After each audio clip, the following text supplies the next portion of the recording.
पूर्व काल की बात है, बड़ी सुंदर स्त्री थी। सुंदर हास्य वाली, हिरण के समान नेत्र वाली, अति सुंदर केश और कर्ण वाली लीलावती नाम की एक परम दिव्य नारी थी। हे नारद, कई बार रूप ही पतन का कारण बन जाता है। उसका यह रूप ही उसके पतन का कारण बन गया।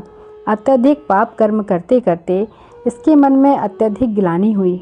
मन में आया कि अरे, मैंने ठीक नहीं किया। भगवान ने इतना दुर्लभ शरीर मुझे दिया है और मैंने पाप कर्म करके सही नहीं किया।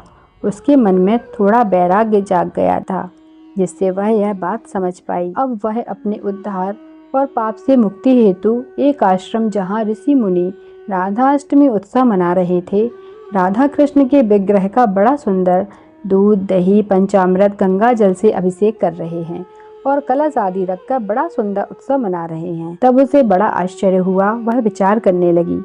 गंध, पुष्प, धूप, दीप और विभिन्न प्रकार के फल फूलों से श्री राधा रानी के श्री विग्रह का सुंदर श्रृंगार होते देखकर वह पहुंची और अत्यंत दयान्वित होकर के उसने पूछा कि आप ये क्या कर रहे हो?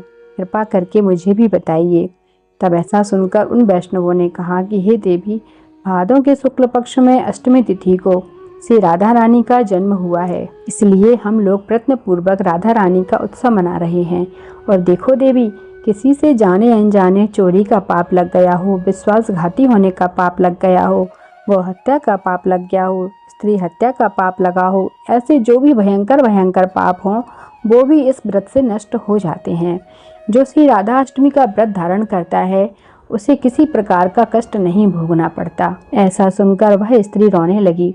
उसे अपने पाप याद आ गए। उसने कहा, महात्माओं, मेरा रूप ही मेरे विनाश का कारण बन गया, अब मेरे ऊपर भी कृपा करो।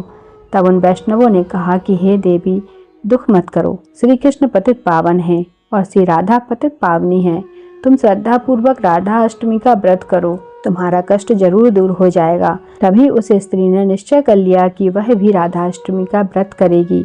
अभी उसने कुछ खाया पिया नहीं था। वह सभी वैष्णवों के साथ व्रत करने लगी। संजोग की बात थी कि जब वह व्रत करके लौट रही थी, तभी रास्ते में उसका पैर एक काले कोबरा सांप पर पड़ गया। उस सांप ने उसको डस लिया, जिससे वह तत्काल उसी समय मृत्यु को प्राप्त हो गई।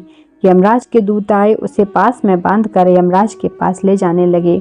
उसी समय भगवान के पार्षद शंख, चक्र, गदा, पद्मधारी वहां पर प्रकट हो गए।